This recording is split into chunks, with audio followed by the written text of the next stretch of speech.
day. Hi, welcome to the Shaman and the Mermaid, the Scotland edition. And we've been having fun out here. Right now, we just are at the edge of the Scottish Highlands in Inverness from the Loch Ness. And behind us are the North Sea Bay waters. There might be some dolphins jumping in. This spot is known for dolphins and whales. Anyhow, you came here for the astrology report. A wee bit of extra talk for you. We've got April 23rd, the Scorpio full moon, all the way through May 23rd, which will be the Sagittarius full moon. And we've been working with a little mind, body, and soul out here. What's our mantra for the time? Well, the mantra, just to go direct with it, is embody soulful living. Simple. Embody soulful living. And the reason we chose that is there's a lot of energy around body, Taurus in particular. We'll refer to that in a minute. And a lot to do with the soul, which all astrology really is about that. But Pluto is a big hitter in this report. So we wanted to combine body and soul. And we felt like another piece to the astrology this time is there's a lot of movement. A lot of things are shifting into new signs. A lot of things are going direct or reverse or retrograde. And so we thought the movement meant to get embodied, embody, and then soulful living. So embody soulful living, and we'll break it down a little bit more. First, we've been touring around the Scottish Highlands for the last 4 days in our little camper we rented. And it's been like 4 seasons in one day, as one of the wait staff at a restaurant put it. It's like that all the time here. And to me, that's so Scorpio feeling of the Scorpio full moon. Like, this feels very Scorpio-ish. It's a water element. Scorpio's a water sign. And there's a lot of like mystical, magical to Scorpio energy. So this full moon kicking us off on April 23rd is kind of like the mood that is set behind us. Anything goes. You could have all 4 seasons in one day on that kind of day. What do you have on Scorpio energy in general to bring forth? Doesn't he look so Scottish? I mean, he had the sweater already, but this is the new one and it looks perfect on him. Scorpio energy is the soul itself in astrology, and it connects to the planet Pluto, which in this report will be going retrograde. Scorpio is also deep waters, meaning deep feelings, deep emotions, things coming up from the soul, deep intuitive knowings. It's empathy and compassion when it's in right way. It's also connecting into transformation, something dying and letting go. And sometimes we're fearful of things dying or letting go, but on the deepest level, it's always something that needs to go for your higher good. And sometimes if we're able to surrender, which is another Scorpio word, and go with the flow and not resist it, we may find it's not as hard as the mind has told us it's going to be. Right. Very good. Well said. So we're just going to hit some of the major aspects for this report because there's, of course, something almost every single day during the month. But we want to hit the big movement ones. So the very first one is Mercury direct on April 25th. So 2 days after the Scorpio full moon, Mercury goes back to its, marching forward. That doesn't mean that you're home free and you can let your communication get wonky again. It's just a little less challenge for technology and your car issues, or even especially the communication. So Mercury direct on April 25th. And then the next one is Venus moving into her home sign of Taurus, and that's on April 29th. Yeah. So that's one of the ones about body, embodying the soulful living, because Taurus is the home sign, one of the home signs for Venus. And it's an earth sign. It's about Mother Earth. It's about your body and becoming attuned to your body, checking in with your body. And Venus is beauty and love, self-love in particular. So it's about coming home to yourself, particularly to your physical self, but also you can bring that into the soulful part of it too. Venus and Taurus is not excluding the soulful part of yourself, but there's a big emphasis to just feeling comfortable in your own skin. If there's things about your physical body that are not in right way, like we've been eating fish and chips. I can't wait to do a little cardiovascular movement when we get back to the States. Not that we couldn't do it here. In fact, we're about to go check out the dolphins in a little bit. But just moving the body, getting in your body, getting connected to your body. Make some changes if you're not liking what's happening. This is all about self-love. Venus home in Taurus on that April 28th. And then the next day, Mars goes into his home sign, Aries, which is also about body and awareness. And Aries in right way is about knowing what the soul is telling you that your deep desires are for your Dharma, your purpose, what you're here to unfold. So Mars in Aries in positive way is go for it. Get in your body and fulfill your purpose. And I feel a little bit of a fire up, like let's go, let's do it, not just think about it.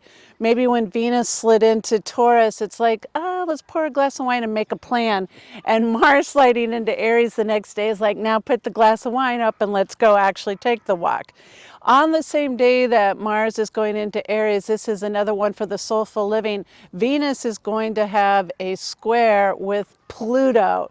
So Pluto is the soul self, Venus is about self-love. So maybe if we're doing the astrodrome of should I have the glass of wine or should I go for the workout, this is one of those check-in points where you might feel a little conflicted about what you want to do for your personal desires and what you know you should do on that soulful level. And as we're wrapping up April, it's a good time to just kind of check in, make sure, as we always say, is your ego in alignment with what your soul wants to be doing? There we go.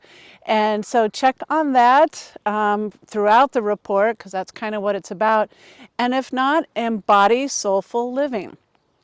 Next soulful date is a turn on the wheel of life and time, which is Beltane. And here we are in the land of Scotland. Beltane is a Gaelic word, and it comes from this region. It's one of the quarter seasons. It's the midpoint between spring equinox and summer solstice. And it's the union of the masculine and feminine, Venus and Mars on the personal side, so that you can embody the soul. When the masculine, this case would be green man, comes together with the feminine, the green witch or the goddess Beltane or the goddess of the earth, they come together and they make love. They combine their two energies to create something new to bring forth the Dharma. This is the traditional May basket, maypole, and they twine the two ribbons, going around it so that it makes that perfect kind of snaking up the maypole, and it symbolizes the intertwining or the coming together of the masculine and the feminine. And I like supporting the traditions, and so it's fun to leave a little basket of some fresh flowers and a loaf of bread, perhaps some new seeds for your neighbors to plant, or some baked goods that you could just give as gifts if you want to be super traditional about it. That would be on May 1st. Then the next day, May 2nd, is the big one for this report.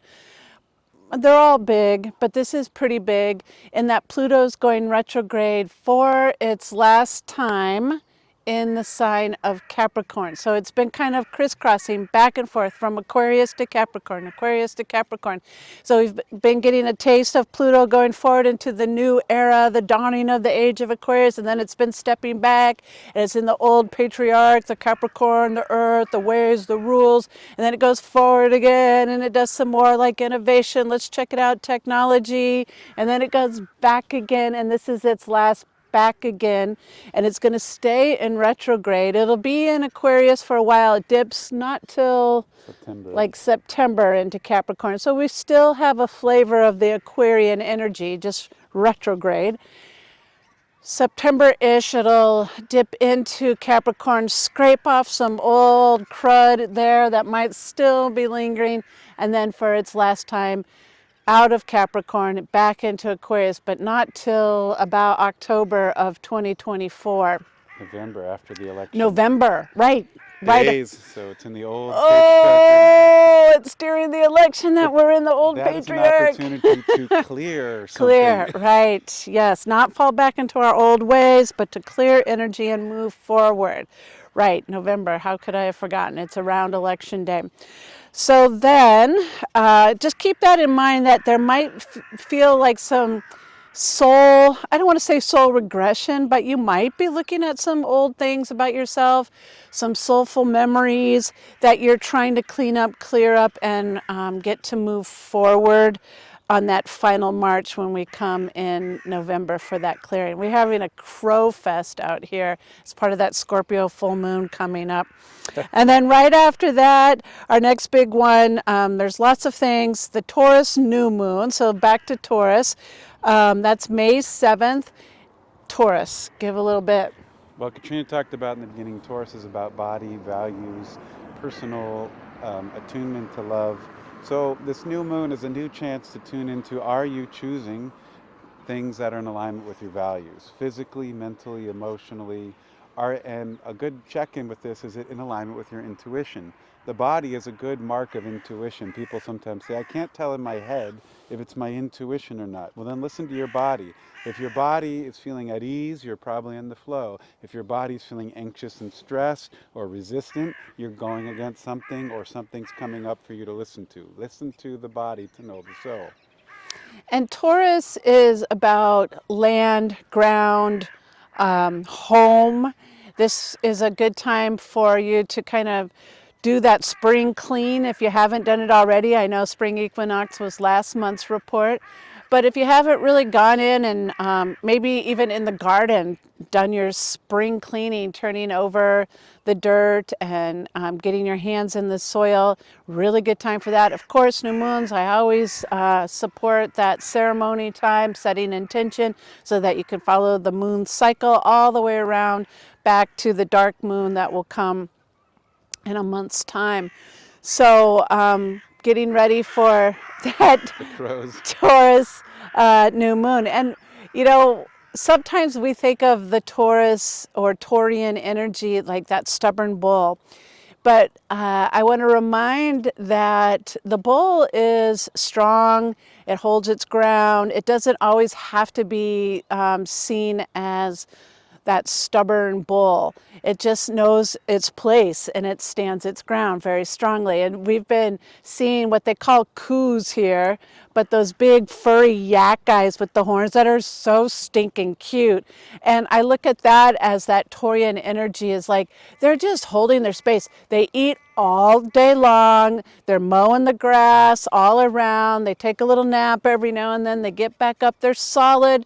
They have 4 feet on the ground, and they're just holding space for their existence. And similarly, like get in your body, have a snack, take a nap, get to know yourself a little bit, hold your ground, like that bull. And our next aspect is Mercury square Pluto. They're coming together at the last degrees of Aquarius.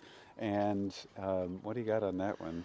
Well, this is another one of those, embody soulful living, because it's important. After my big talk about the bull getting grounded on 2 feet, then here comes Mercury, the mouthpiece, the communicator, the expresser of your story, and it's going to square your soul self. So this could be a little bit of like, are you walking your talk? Are you doing all the things that you feel is in alignment with your Dharma? And there might be a little bit of, kickback on that. Like if you're not, it might get a little spank. And if you are, I mean, it's a square. That's what they do. Michael likes to call them a challenge. So maybe you could look at it as like a crossword puzzle, and it's that hard word to get, Mercury squaring Pluto. But maybe it's a time for us to really sit and take a look at, are we doing all the things that we say that we are doing? on a soul level for our highest good, or do we just think about it all the time? And we got to be able to do it as well. That's that, take advantage of Mars there being in that sign of Aries and just do it. It's a do it time. Then Sun comes around and conjuncts Uranus and Jupiter on the same day, Kind of a big deal for that. May 18th, and that's in the sign of Taurus, so this is more of that Taurian energy. And Jupiter, wherever it's at, amplifies things, and Uranus reveals and electrifies things. So this is like a Shakti Pat day for the personal self. Kaboom! Yeah, I mean, big planets, Sun, Jupiter, and Uranus. That's a lot of energy. Electricity, gas, explosions, Taurus. I mean, hold on. Or blast off for Or outer space. blast off, right. Then we've got Sun into Gemini. Happy birthday to all the Geminis, May 20th. What do you got on the Gemini peep? Well, the Geminis are very curious. They really like to know things. They want to figure things out. Sometimes they get too much information and they're holding all this information and then they can't decide, should I do this or should I do that? And they kind of straddle the fence a little bit. And so I would say as you're in this switch of a gear, the sun is now expressing itself with curiosity. Just remember your bull energy too. That new moon in Taurus was saying, you know things, hold your ground, hold steady, but then go explore the world and be curious about its sun in Gemini. And then that takes us up to the sun trining Pluto, the last little Pluto bit, which is a nice harmonious energy, and that's on May 22nd. And a happy birthday shout out to my friend Leslie and Adrian, two besties from childhood, and they are on that day, so I have to say it. Also, Sun trine Pluto is an opportunity for our best self to shine, the soulful living. And so just as a wrap up before we come into that Sagittarius full moon on May 23rd, the very next day, I want to wrap up and say the theme of Embody Soulful Living. What does that mean to you? And I'm going back to do the ceremonies, walk the talk. Not just read about it, not just say you're going to do it. Morning sadhana practices or evening or whenever you do your spiritual practices, make sure they're happening. When you want to do something that's maybe a little out of bounds because your desires are so strong, just reel it in and listen to what the soul wants to do. Embody soulful living. And I think that'll be a good test for this month to try to put that into practice and play. And I guess that's all we have from the farthest gateway north in the Highlands. This is the Athens of the North. The Athens of the North is what they have been telling us. So that's kind of funny. As much as we love Greece, and here we are in Scotland. Their flags are similar. Say that. All right. Namaste. Namaste.